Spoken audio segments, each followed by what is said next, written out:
Hi everyone, welcome to IBF Career Talk, where you get practical and candid insights from our industry speakers to help you make better decisions for your career and your life as well.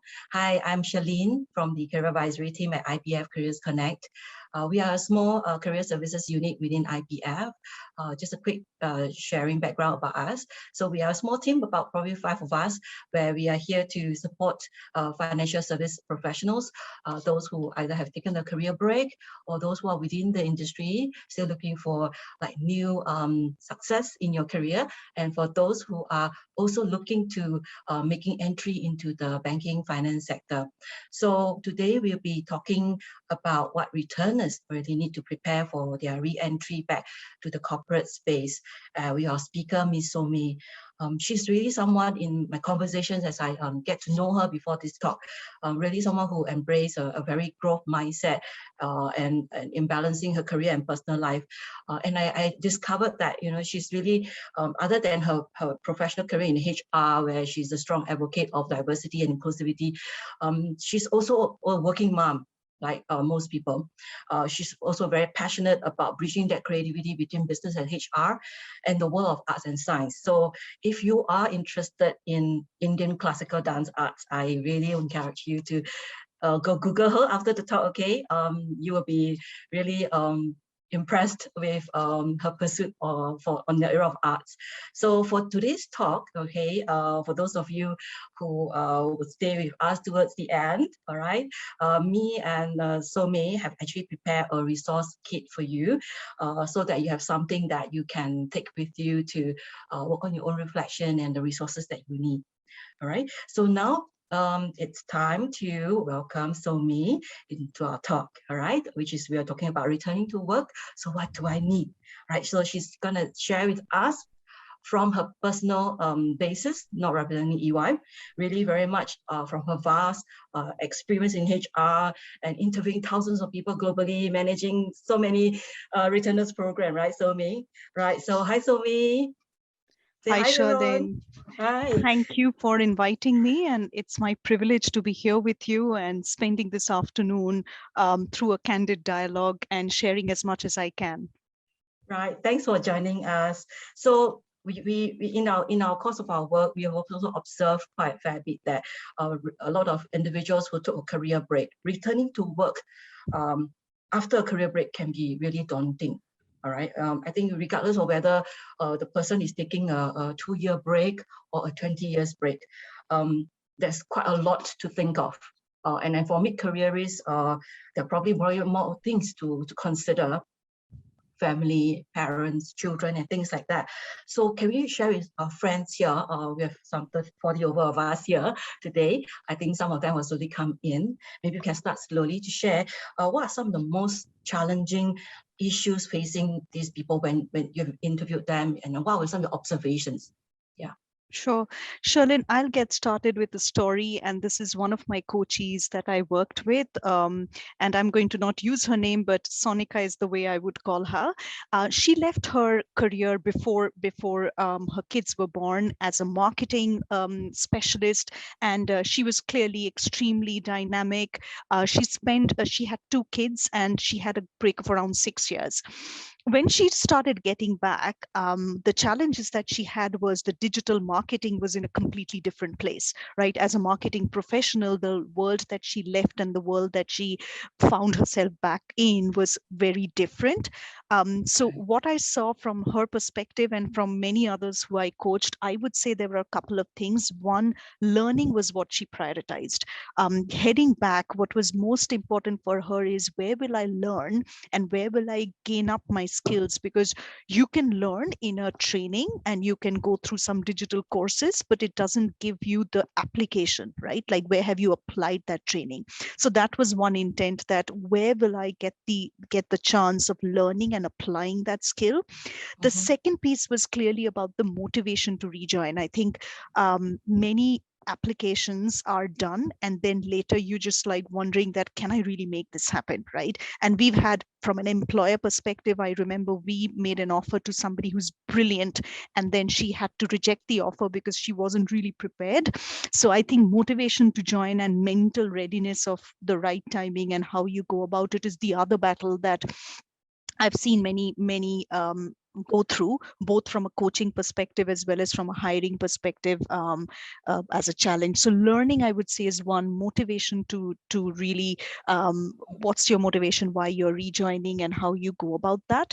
And the last part is really about the post-pandemic. I think after this, what we've seen, and we've done a lot of research with job seekers at EY as well as with the employers, and we've seen flexibility has become an important employee value proposition. Employees are looking for it, the flexibility of where I'm going to work from. It's more outcome based and less of like how much hours I'm spending at work, and that work from home as a setup, right? So as a benefit is an ask that people have of the employers, that how are you going to help me set up my work from home? So I think that's the other part about career breaks. If you've taken a career break because of a care, like a caregiving activity, or you've taken a career break because you've tried a passion out, right? It could be an entrepreneurial reason or a passion that you were spending. It wouldn't necessarily be gone completely, right? So how do you manage that as a flexibility? So that's the other theme that I've seen as a challenge, that is for us to solve for.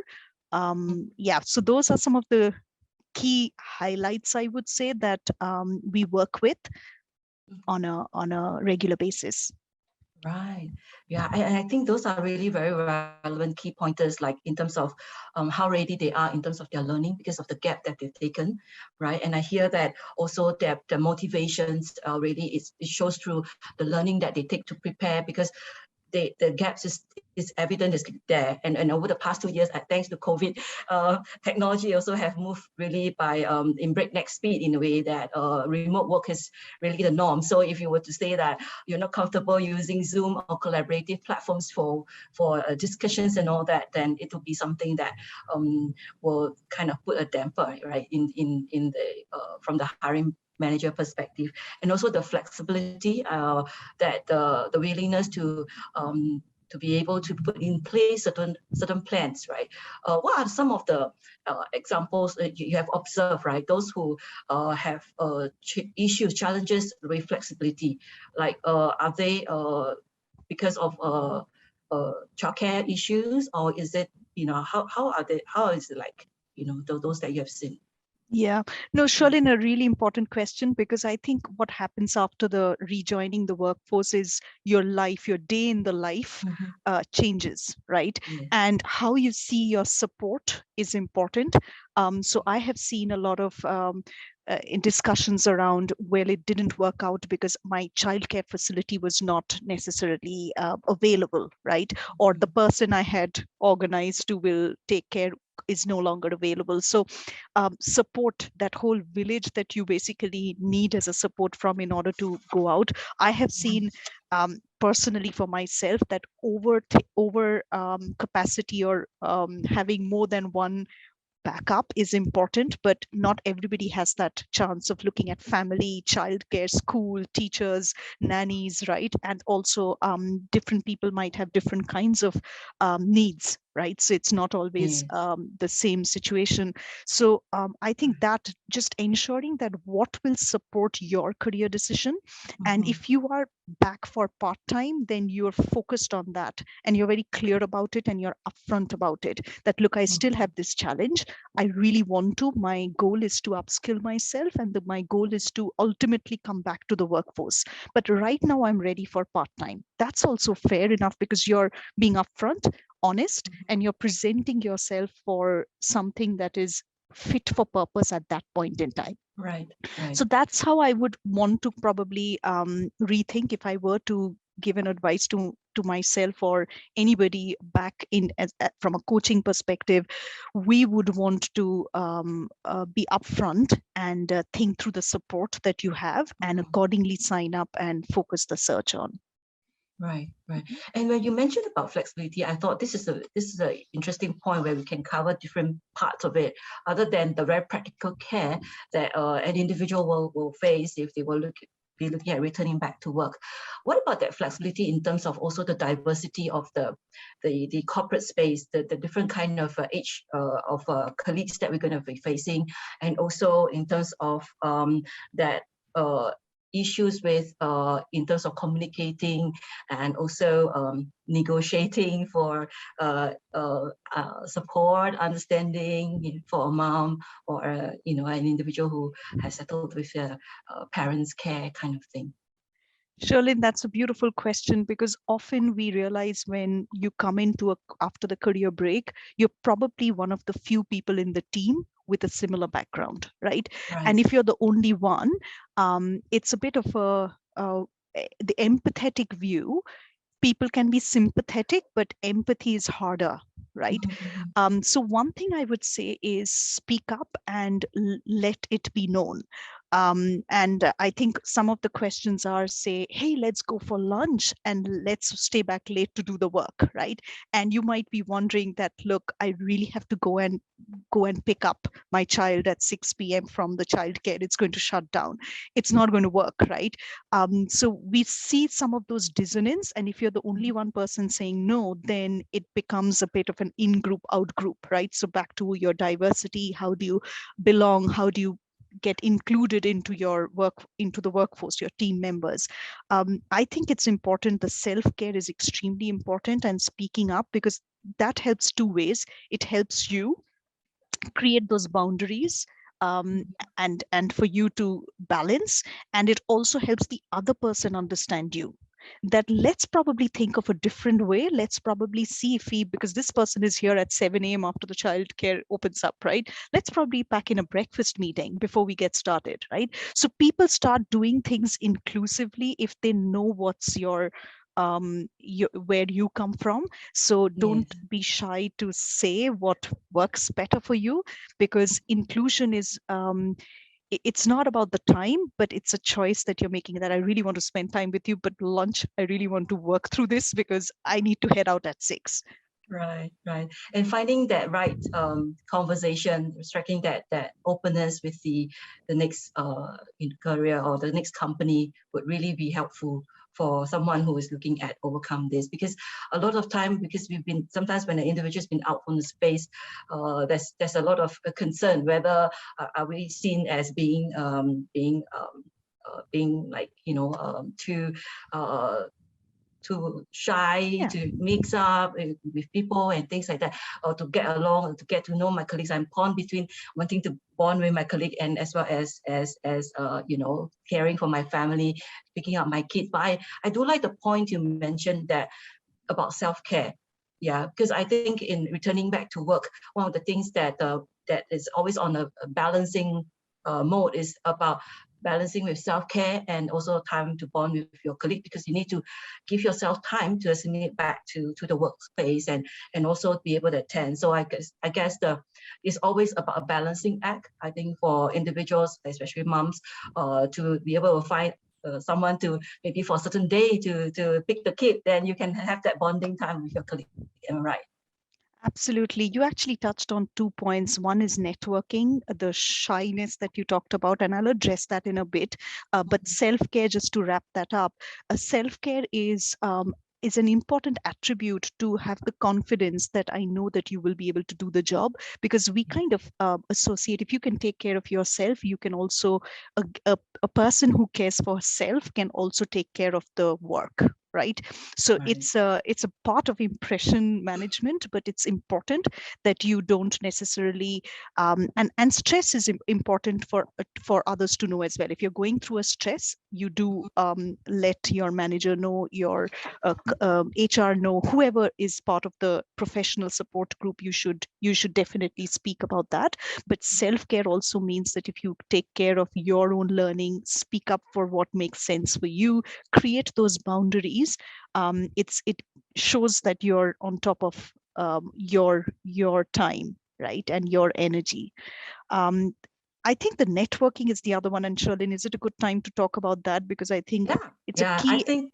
it's a key areas basically really how do we build connection back, because you've been out of touch unless you're a networking maverick, while you're out of work, you're connecting with everybody in the grassroots and the various different platforms and all that, right? But I think most people are quite shy.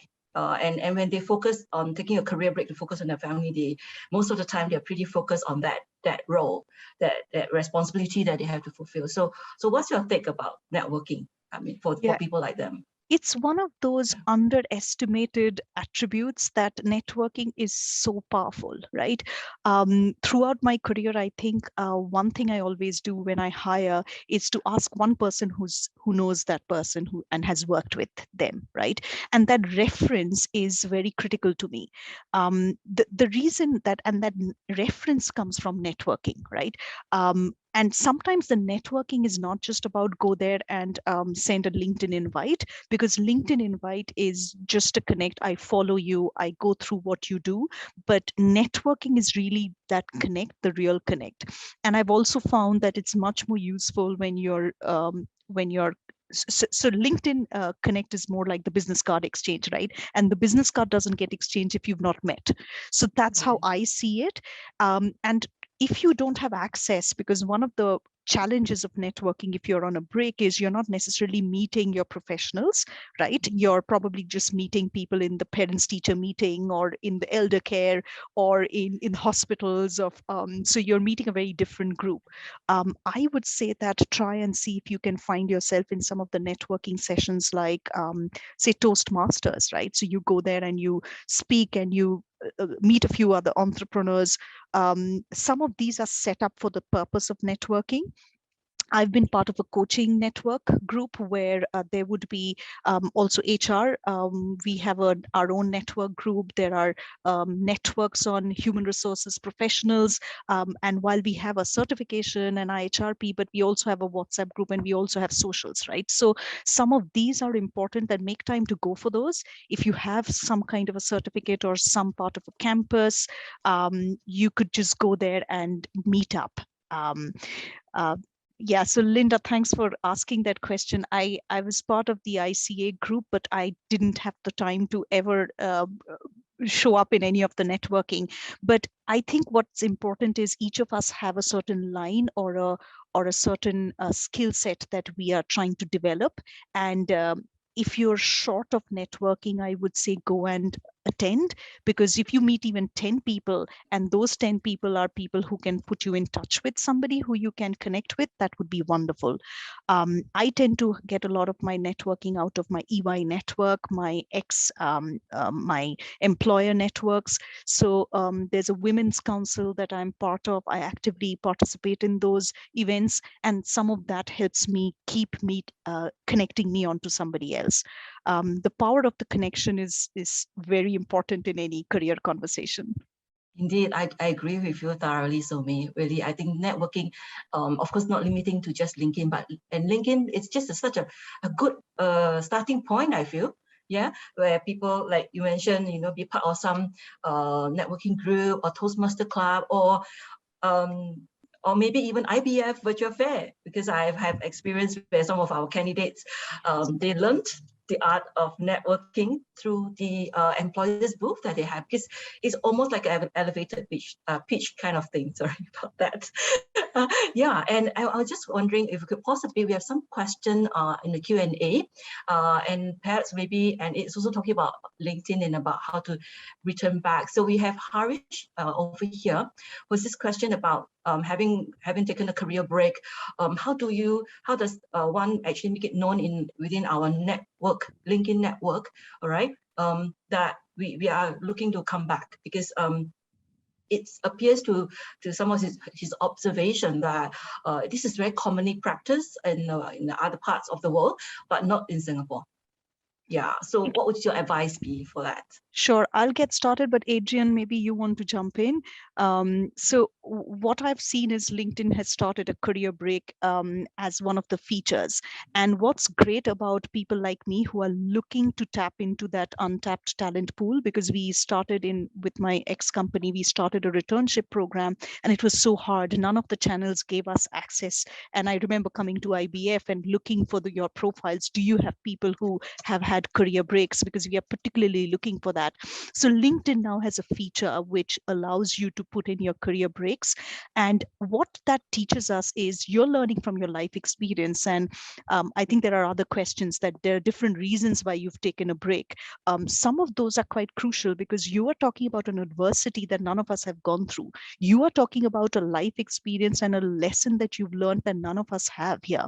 And if we bring you in with that resilience, with that how you overcame your situation, that life and death situation, the difficult situation, the adversity that you have, it's a huge inspiration for the rest of the workforce.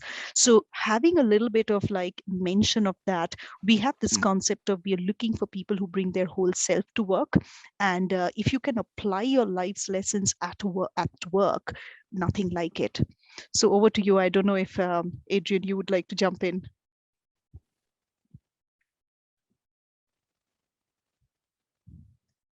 Any comments? Well, I guess yeah, Adrian probably will jump in later. But I think those are really good advice there, Soumee, because in today's context, a lot of people previously, when they took a career break, there was some concern with certain biases that the hiring employers would have on them. And sometimes they themselves also have these biases of themselves, like, you know, I've taken a break. Do you think, I don't think I have the skill sets? And what should I do? Or that right now that there is this fintech and tech and ops wave, right? You were in the ops and tech space over when your previous city, and a lot of time, should they follow the wave? What should they do? Because that's when really what are the direction that they should take? Should they follow the wave, or should they just go back to what they were good at, like the story you mentioned about the lady who was a receptionist? You know, probably she doesn't, the previous job that she had, she probably wouldn't think about going back. Yeah, and then she took it. Absolutely. I'll just give the story. I think Sherlyn knows this amazing story. I was working with one of the charity organizations, is a single mom who had lost a lot of confidence in her expertise. And this was literally a receptionist kind of a role that she had applied for. She had applied for quite a few, and the organization basically connected with me and said, could you coach her for a little while? Because it sounds like she's not landed a couple of jobs and there will be financial difficulties if she doesn't land this one.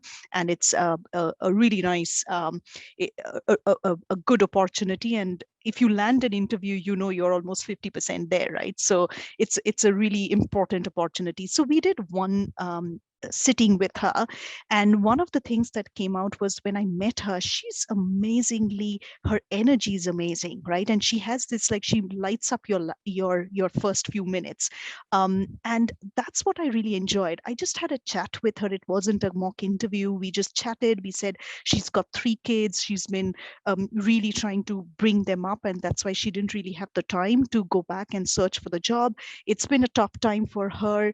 I learned a lot about her attitude towards financial management, because I'm a bit of a risk averse on that, and she's quite a risk taker. So I think we just exchanged, and at the end, I reminded her a couple of things. That what are your strengths? What are the things that you really have? That wonderful energy that you bring, and that feeling of making me feel included and welcome, and you'd like to chat with me. Don't you think that is important in the role? She was saying, but it doesn't say in the job description, does it? It's like a receptionist job. They just want me to take calls.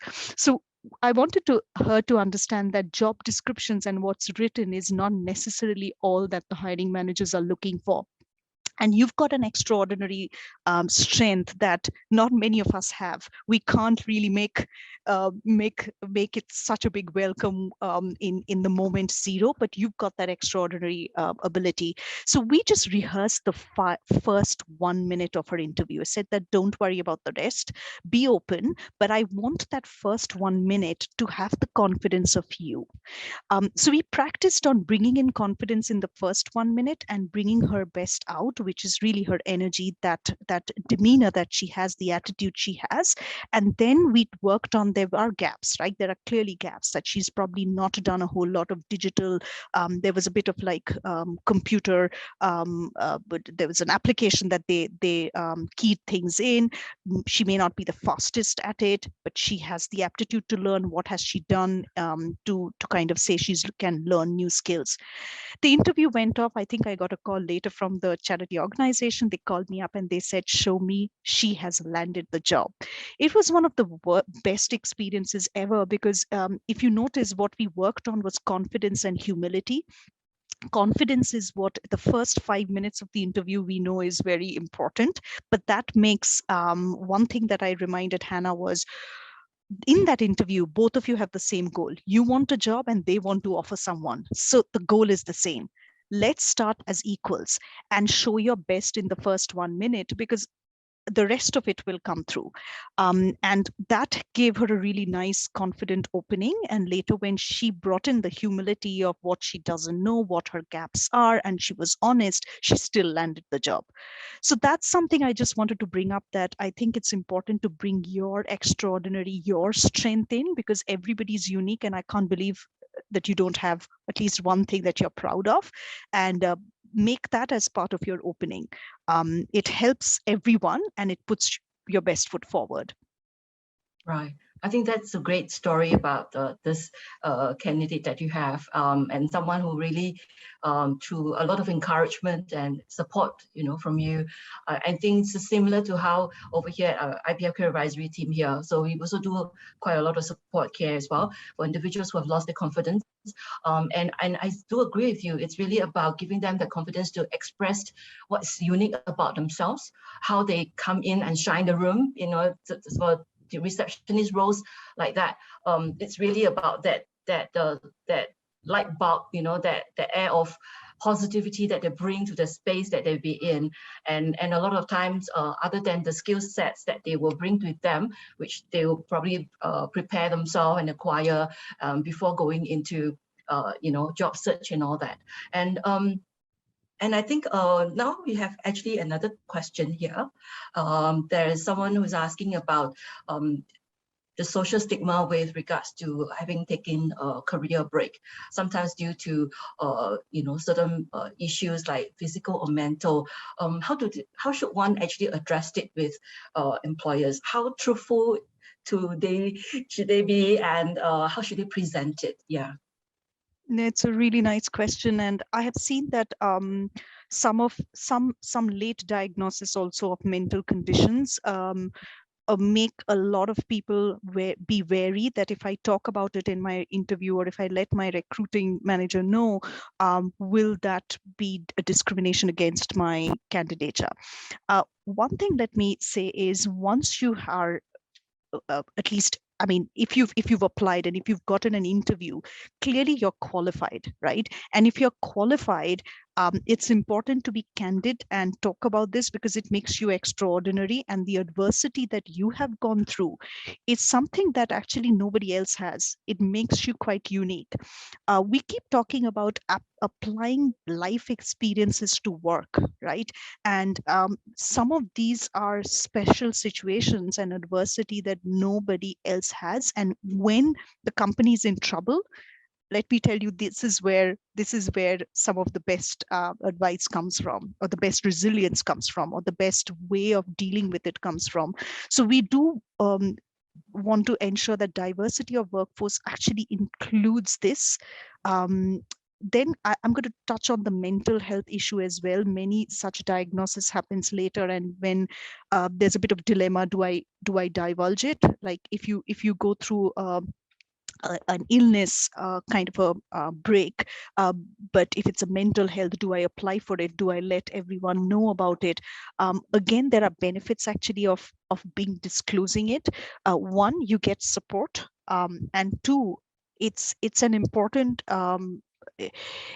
it's about embracing that it's good for both, right? It's about embracing you the way you are instead of you trying to fit in and trying to be somebody else. You know what I mean? Like if I have a visible disability, like if I'm blind, you would know it, right? And then it's both our responsibility how to work around it.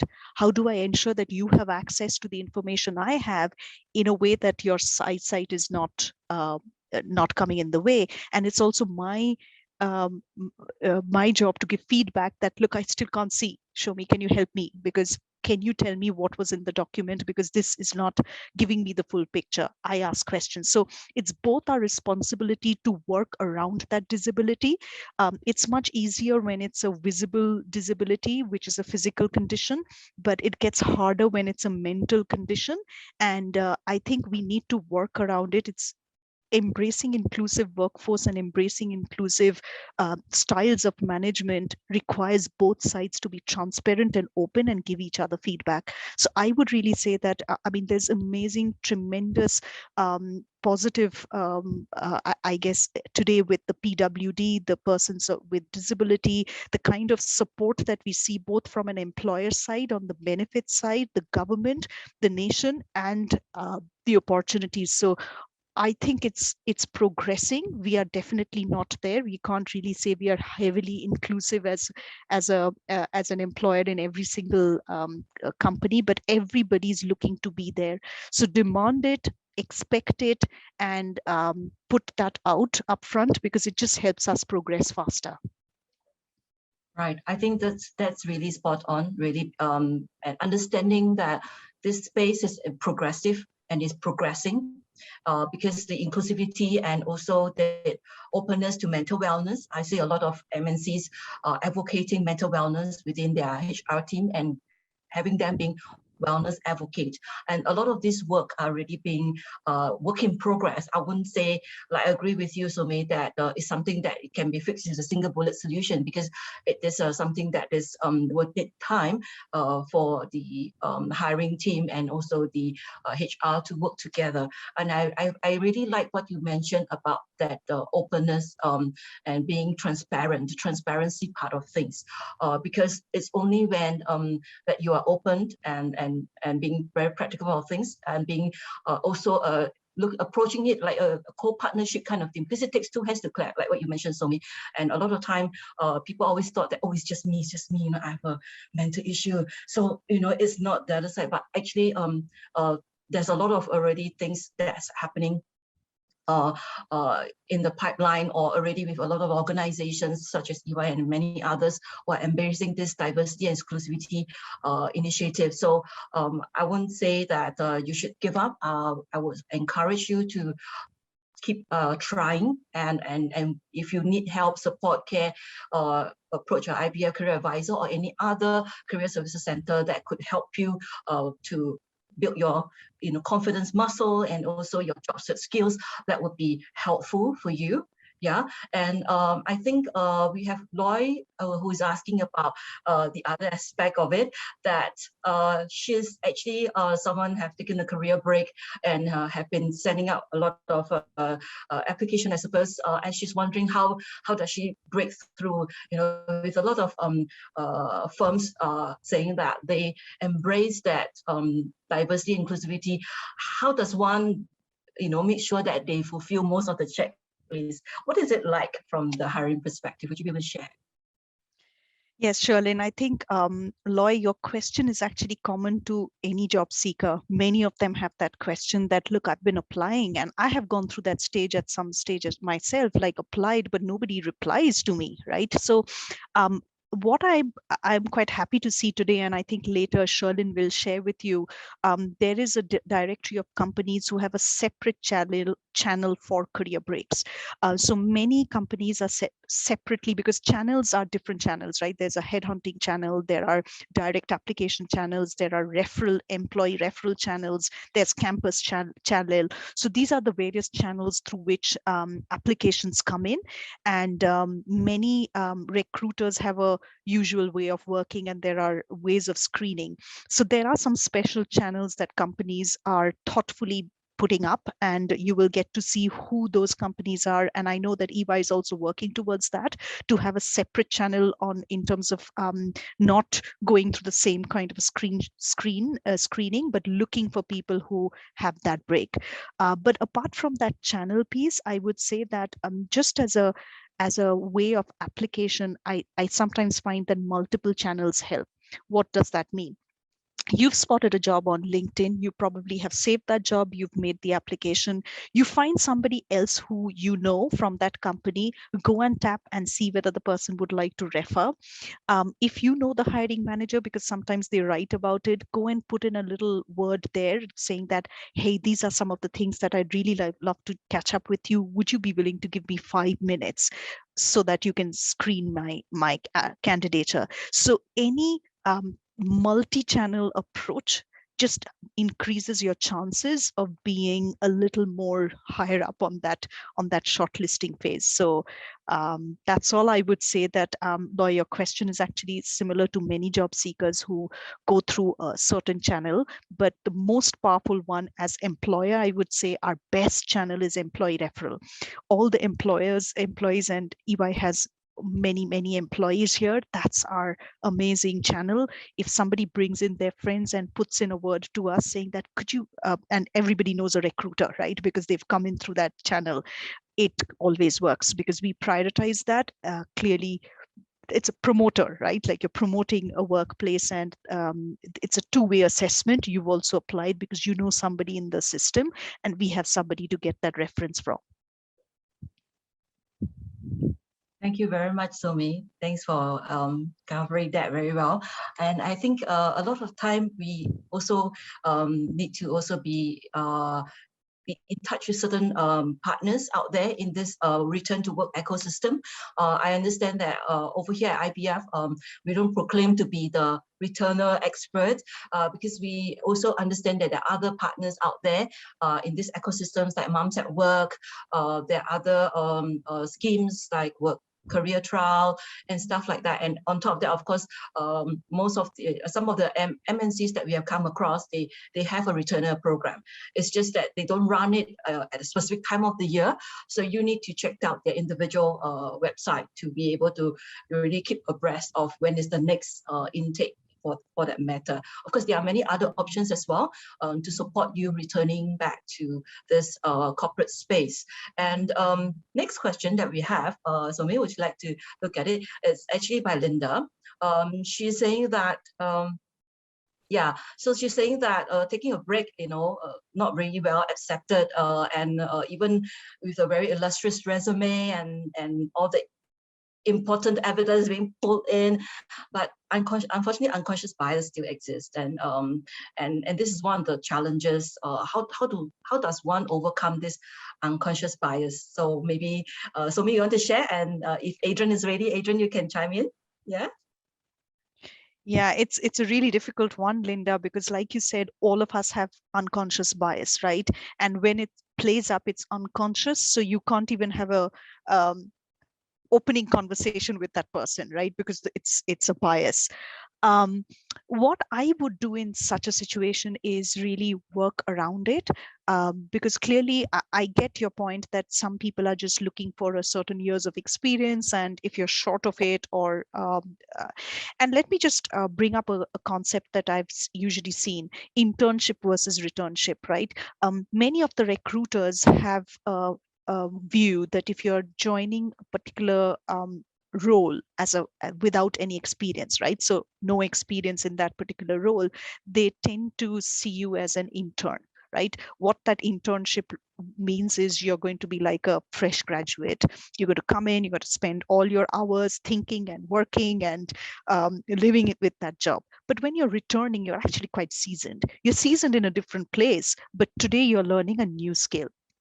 So the attitude towards an internship or a fresh graduate role is very different from a person with no experience, but at a mid career level, right? So I think setting some of those understanding from the recruiter, what is the requirement, and um, I usually ask my coaches or anybody who I work with on a career break not to go in for like a not to go start from where they left, right? So 6 years has gone past, and the world has changed. So look for an equitable place where you would be at that point in time. And employers have also moved towards equitable pay, so they wouldn't be looking at your last drawn salary or your last role. Roles have changed, pay have changed, everything has changed, benefits have changed. So look for a beginning. It can be a new skill, you can be a beginner, but beginner doesn't mean where you left it. So I would say your benchmark or your frame of reference also needs to be a reimagined place. It's a new start than a restart. And for the recruiter, just have a word. If they're looking for a non-experienced fresh graduate, you're not the person for it. You need to probably go for no experience, open to no experience, but not a fresh graduate, because then you're probably going to meet a unconscious bias situation here. Thank you, Soumee. Anything else to add on, Adrian? Do you want to chime in? Oh, hi. Can you hear me now, guys? Yes, Yes, we we can can. hear you. I'm so sorry. Just now, my computer was docked and the microphone setting was off, so I was talking to myself there for a minute. So sorry about that. Sumi, nice to see you. I was looking at Linda's question, and I'm just gonna take a step, and I don't know whether you guys agree with me. I mean, if the HR has this bias, I would actually kind of question whether that's the organization that you want to be associated with in the first place. I mean, you know what I mean? And plus, I think like what Sumi mentioned, overall, I find that the whole theme of this thing is to overcome, to compensate. So for example, like if you took a 2-year career break, right? I think what's important is really just to articulate how that 2 years benefited you and how you grew. And sometimes when we meet people, the breaks, what they did during the breaks are far more impressive than like a full-time job or equivalent to that. So I think the industry or in talent acquisition, hopefully we'll recognize that more, that taking care of your kids when they're young, or taking care of an ailing parent, are noble and honorable things, and the work put in and the dedication put in is equivalent to any full-time job. And so hopefully that's how I would ultimately try to articulate those sort of biases, or and try to prove myself. But I think that at the end of the day, it really just starts with stating on your resume, for example, that you did take a career break, but just not skirt over that, but actually just try to address what you did in that time that you took, and you'll be very surprised what you come up with. Yeah.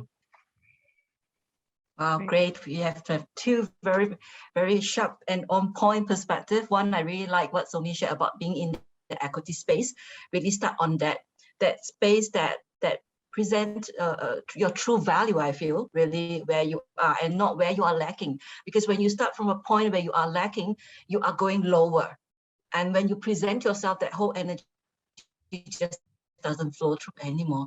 And I really like also what Adrian shared. Really, it's then you have to ask yourself, if you observe that there's this unconscious bias against you, that is really that this firm is it really for you? Do you really have to go for that?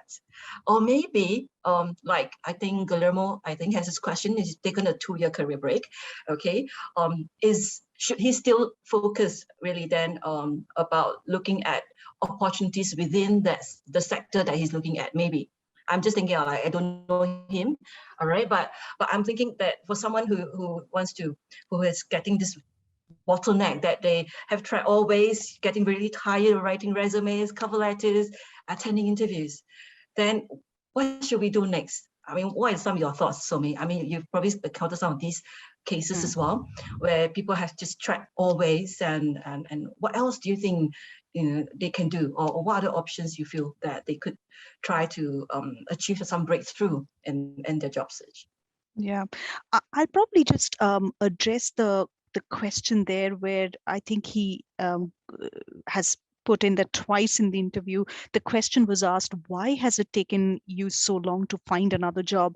I think the question there again alludes to that unconscious bias. It's not about why, it's about what were some of the things that you did in the 2 years, right? Like that would be a curious, I always expect questions to be curious and open-ended and not about defensive mode, right? So one thing to definitely, as a pitfall, if you're a career break, but a person with a career break, is not get defensive about what the break, why you took the break, but what you did in that break is important, right? And that's important information for the recruiter to kind of say that, okay, while there was a 2 years break, these are some of the other things that happened, right? And it could be you were recuperating, it could be that you were managing a challenge, or it could be that you were applying and you did these courses or you did that. So you could talk about what you did there, and that's a fair question, because all they want to know is about your history, right?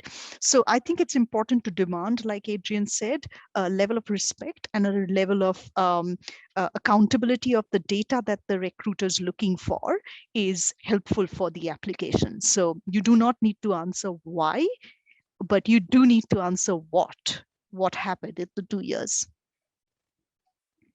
Excellent. I think that's really perfect. Good advice there, Soumee. I hope that helps you go learn more, right? Sorry, I can't quite pronounce the name. Apologies for that. So we have another question from Loy, actually. She's wondering whether that is it necessary to really start from scratch, to, in another industry? Because how should we look at that? Because we like, I have some years of experience. I have accumulated really solid professional track record as well, even though I have taken a break. How should I see my next career pivot if I really do need to consider that? I think, Sherlyn, that actually gives me a really nice opportunity to bring back this concept that I usually encourage in all the coaching conversation, the ikigai, the reason for being. Now, sometimes when you've never taken a break and you continue working, you never get a chance to repurpose, rethink, and restart. I sometimes think that life gives you an opportunity to restart or reimagine, and not just restart, start fresh, right? And I think the concept of restart means whatever I was doing, I continue doing the same as soon as I can get back to the workforce. Start fresh means, hey, I got an opportunity to work in a different space, right? And a different space is that mid-career switch, which I made myself.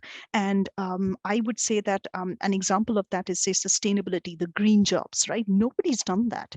And if you've been on a career break, you're probably better positioned to rethink how your profile should be, what kind of networking sessions you go for, what kind of training or learning you pick up in order to gear up for those green jobs, in comparison to somebody who's working in a traditional setup, right? It's harder. Like, I really want to, but you know what? I have so much of work to do that I have zero time to start fresh and start calibrating my profile for those green jobs. So you actually, it's almost like that half empty, half the glass is half empty or half full. If you start looking at the half full, it's given you a break, an opportunity to start fresh. And start fresh, I mean, for all of us, the half-life of skills, right? Like, we've seen that everything that we've learned in our college is no longer relevant, but what we are learning today, I'm learning from my son on digital and application, it's so relevant. And it's important to be that lifelong learner. And career break sometimes gives us the opportunity to go deep into restarting fresh into a career, launching into a career, or launching into a profile that we wouldn't have had the chance to if we were working and continuing with the previous role. Wonderful. I think at the Ikigai, the concept is really very helpful. And I think if taken time, as we work on it, I myself has also done such reflective work. And I find that when I work with my candidate as well on this, there's new layers of understanding and new layers of awareness of that space of equity, like you mentioned earlier on. And sometimes it's just light bulb moments, and sometimes when I even ask my candidate, well, if you have forgotten, maybe you should have a look at our skills framework for financial services sector, because we have a whole library of key technical skills and terms that could help you to recall and remember and maybe realign where you want to go next, right? Yeah, and I think that's so wonderful, and this is a very good reflection piece. And if you like to work on it on yourself, that's great. And if you feel that you need help, that you need a third party and all that, just feel free to let us know, write to us. We will share the resource later. Right, so next I think we have another question, Soumee. Actually, it's as we all know, making the choice to take a career break is not something that only moms do these days. We also have gentlemen to decide to be stay-home dad, and we have a question from SC Chan about what do you think about employers having their bias against guys who take a break from their career just because they need to stay home with their kids, their parents, and things like that. Yeah. Yeah, I think I would echo what Adrian had said, right? This is again back to that unconscious bias, that gender's coming in the way of the career break. And it's every situation is different. And I respect this father who probably stayed back. And as much as I respect all the women who stayed back and took the break. So I kind of think that it's about demanding that respect from the person who's interviewing you, and demanding that you ask out of curiosity what I did with my time, then try to say, hey, why did you leave? Like, didn't you have other options? Or so I really think that this is a question. The why question is a bit of an unconscious bias. Stay clear, demand that respect, and answer open, curious question, and reframe it, and help the other person also reframe that. So they understand that this is about an interview. An interview is all about data gathering, and you are interested to know what I did. I sometimes think that spending time with the younger generation or the elder generation just makes us so much wiser, which we wouldn't have if we had just continued with work. So it's a privilege that you've actually had the chance to spend time with either your children or your parents or the elderly, because just nearness to them gives you a level of wisdom that I don't think any of us get in a normal situation. Indeed, I really agree with you as well, Soumee, on that, because regardless of whether we are taking a career break or not, we need to know that why we are approaching this opportunity. And I like what you share about being curious from the other side of the perspective. Perhaps maybe the interviewer doesn't have a full appreciation of the background of where you're coming from. But of course, during interview, we do not want to share all the nitty-gritties. But if we share it professionally and we approach it in the right mindset, to help demystify some misconception that the interviewer may have about us, I think it could end up potentially a win-win situation where it will become a much more rich conversation in an interview.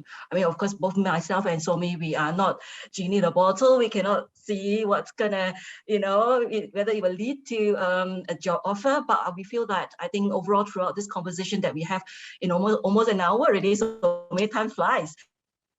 So it's that really be curious, really be open, all right? And I like what early on Soumee shared in the early conversation about your having that perspective and that self-starter initiative with learning, about having that motivation, because these two are intricately linked to each other, and that having that flexibility, I think those are really, really awesome. And I think before we kind of wrap up this conversation, if we can run the poll, and I would like to really thank and really honor all your presence with us today. I know for those of you who are currently taking a career break, having this 1 hour is really very precious time. It's your time, and I want to honor you for taking a me time for yourself. Really, and we are so close to Easter break, and those of you who are Christians, I think would appreciate that special time connecting, with at church and all. And for those of us who are not, I think we look forward to that positive and bonding time, yeah, with our family. Yeah, thank you very much. Really would need your help to help us to have this talk if we need to review it and make this an even better session the next time if you were to do it again. Really, your feedback will really help us to improve, to shape the topic, what are the areas that we need to focus on. Yeah. Okay, so back to you, Soumee. Right. So now that we have almost come to the end, would you have any last piece of advice for our friends who have really taken time to be with us today? Yes, sure. Just to wrap up a few points, networking Yeah. always helps. So that's one. Oh, that's Number right. two would be just be proud of the strengths that you bring to the table and all the strengths that you've gathered up during Mhm. the career break. So self-awareness, deep reflection, and bring those strengths out. And the third thing is invest in yourself. Invest in yourself, whether it's the learning, growth. Think about what is most important for me and go for that. So that's all I would say, and all the best. Yeah. And I think really just want to thank you also for staying throughout this 1 hour talk. We, as promised, we have actually prepared the resource list. Can I ask of Lisa, do you have the slide just to get a quick glance? Don't worry, for those of you attending, you will get this in your mailbox. So look out for it. If you don't get it, just email to us at ibfcareersconnect@ibf.org.sg. Would you be able to flash that to Lisa? Oops, I think the connection is kind of... Yeah, I think we can see it. Sherlyn, it's up there. So I think Sherlyn's connection dropped off. So Yeah, I'm back. you're back.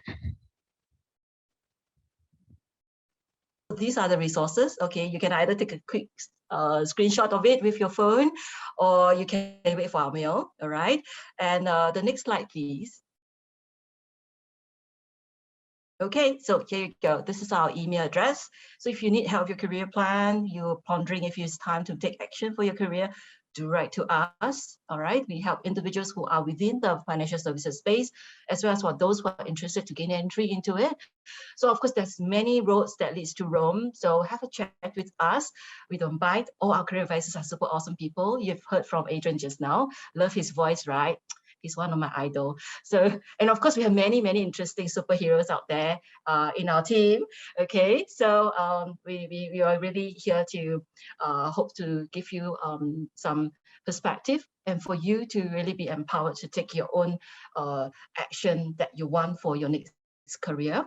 All right, and yeah, and oh yeah, so you mentioned about the resource which is in the link already, right? Yes, is it the Ikigai? Right, yes. Yes. The Ikigai is the one before this. Yeah, Elisa, if you don't mind. Yeah, so this is the Ikigai concept. Yeah, so when you want to spare maybe Sure. 1 or 2 minutes to just explain a bit more. Yeah. Sure.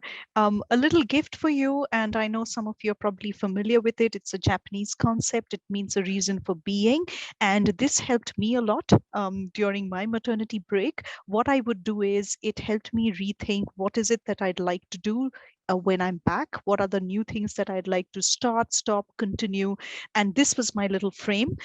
There's a passion that I have, like Sherlyn says, I'm into arts as much as I'm into science and hard numbers. So there is this my world of love. I am. It's also about the passion. So, but where the world needed, what does the world need? So the gifts are the strengths that I have, and the mission is typically where the world needs it. But it could be a fun thing. It may not be something that pays you a lot. And then profession comes where you're valued and you actually get paid for that work, right? So there could be intersections. So there could be different things, right? You could have a hobby, you could have a little piece of like work, voluntary work that you do well. There could be things that your friends and family call you for advice on. So you tend to start thinking about your strengths, your gifts, your passion, your mission, your profession through these feedback channels. And then your key is to find that intersection point, right? Everywhere it overlaps, it's a light bulb. Spend more time in the overlaps, because the more you spend time in the different kinds of overlap, you move towards your ikigai. Now, let me tell you, this is not a destination. Just like life is not a destination, ikigai is not a destination. It's actually a journey. So keep discovering, because every time you find an intersection, you will find a level of joy in your life and a purpose. So that's a little gift. I mean, not just for people who are on break. Anybody, like Sherlyn said, can use it, but something that has really helped me and many of my coaches. Right. Thank you so much, Soumee, for bringing us through this Ikigai guide. It's very versatile. It's really the creativity rests in your hands, and how it can bring it as far and as in various different areas of your life for yourself, for your own use. So we've come to the end. Thank you so much, Soumee, for spending precious time with us, and all of you for your active participation.